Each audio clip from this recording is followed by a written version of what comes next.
नमस्कार साथियों। जैसा कि हम सबको ज्ञात है, वक्फ अमेंडमेंट एक्ट 2025 पास हो चुका हुआ है, कानून बन चुका हुआ है। इसके खिलाफ कई सारी PIL फाइल हो चुकी हैं। सुप्रीम कोर्ट में इसके ऊपर बहस भी चल रही है। 2 दिन की बहस के बाद कोर्ट ने नेक्स्ट डेट हियरिंग की दे दी है।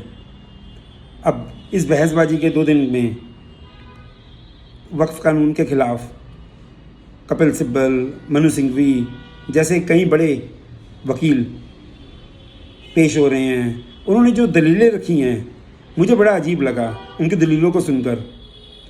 मुझे समझ नहीं आया कि वो इतने बड़े वकील होने के बावजूद कैसी कैसी दलीलें रख रहे हैं।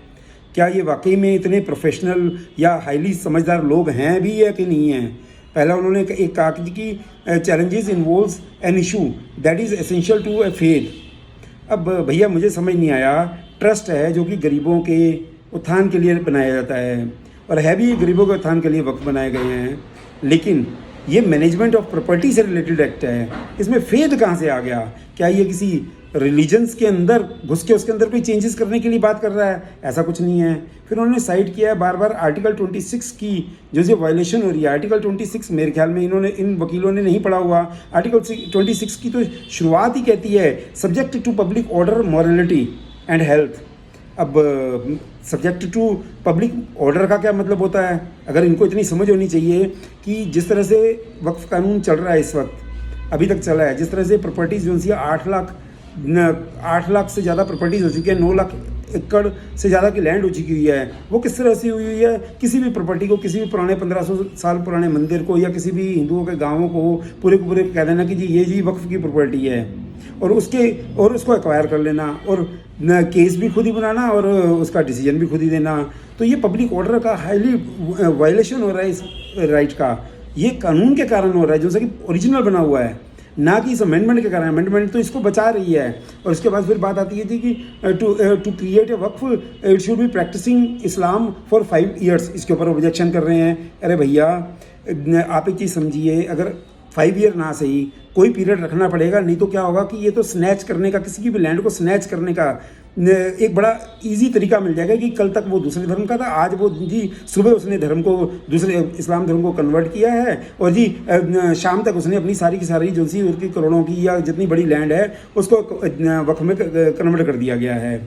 वो बाय हुक बाय क्रुक किसी तरह से भी कोई भी गेम खेली जा सकती है। तो उसको रोकने के लिए ये चीज़ जरूरी है 5 साल वाली, या कोई और ईयर्स बनाए जा सकते हैं। और फिर कहते हैं कि who is the state to tell how the inheritance will be in my religion. अरे भैया रिलीजियन का इनहेरिटेंस से क्या लेना देना है? इनहेरिटेंस सब्जेक्ट जो सा है वो कैसे प्रॉपर्टी जो सी है एक शख्स की दूसरे शख्स को जाएगी मृत्यु के बाद या एक समय के बाद। अब यहाँ पर अगर इनहेरिटेंस अगर ना रखा जाए तो महिलाओं के लिए, चलिए आप बताइए राइट ऑफ इक्वेलिटी का क्या होगा? महिलाओं के लिए, विधवाओं के लिए, ऑर्फनेज बच्चों के लिए अगर राइट रखने का प्रावधान नहीं किया जाएगा तो उनके राइट्स का क्या होगा? राइट टू लाइफ का उनका क्या होगा? अब right to equality, right to dignity, यानी कि या तो ये वाले रूल्स राइट्स सारे के सारे खत्म कर देने चाहिए, फंडामेंटल राइट्स।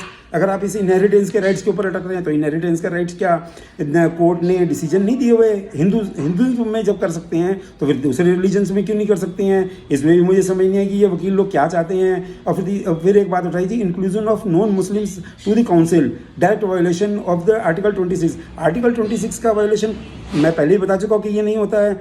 और इंक्लूजन ऑफ नॉन मुस्लिम्स का जहाँ तक सवाल है, अरे भैया इसको वायलेशन की बात कैसे उठा रहे हो? और प्रॉपर्टी जो सी मैनेजमेंट का केस है ये, और प्रॉपर्टी मैनेजमेंट का केस है, और जो सा कि समाज के विभिन्न वर्गों को ये इम्पैक्ट कर रहा है। तो इसमें नॉन मुस्लिम्स आप किसी को भी रख सकते हैं। और फिर आता है जी कि ये जो सी है वक्फ बाय यूज़र का जो सा वर्ड आता है कि it is a established practice of Islam and can not be taken away.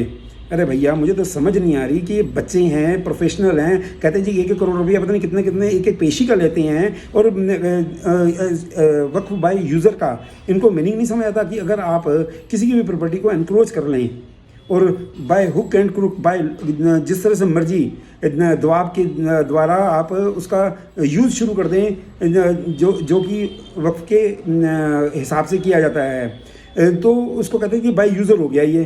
अब बाई यूज़र हो गया, अब एक बार डिक्लेयर हो गई और बाई यूज़र शुरू हो गया, चाहे एनक्रोच की हुई है, ज़बरदस्ती नाजायज़ तरीके से की गई है और अपने बाहुबल का प्रयोग करके की गई है और उसका एक बार यूज़र हो गया तो इसका मतलब कि अब ये हमेशा के लिए वकूफ़ की प्रॉपर्टी हो गई। तो बाई यूज़र वाला प्रोविज़न जो सा है ये खतरनाक प्रोविज़न है, इसको तो हटाया ही जाना चाहिए।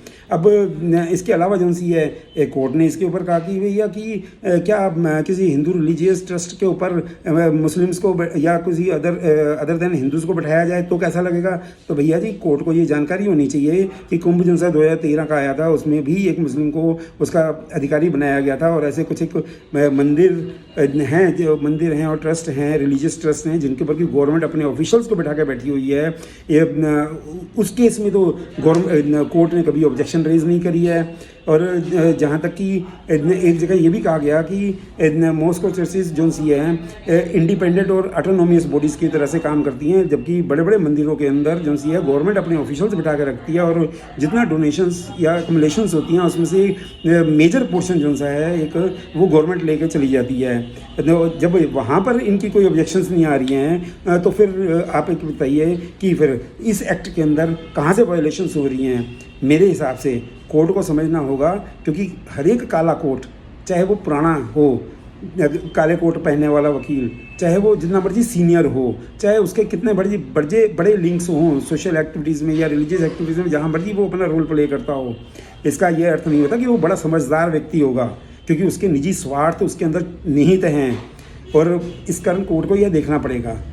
धन्यवाद। कोई भी डिसीजन लेने से पहले इस चीज़ को अच्छी तरह से देखना पड़ेगा कि वक्फ कानून के द्वारा पब्लिक वाटर के अंदर कितनी परेशानियां हो रही हैं और प्रॉपर्टी जो सी हैं 8 लाख प्रॉपर्टीज़ या 9 लाख एकड़ ज़मीनें जो सी हो चुकी हुई हैं और हिंदुस्तान की 3rd बिगेस्ट ज़मीनों का मालिक बन चुका हुआ है रेलवे और एयरफोर्स के आर्मी के बाद।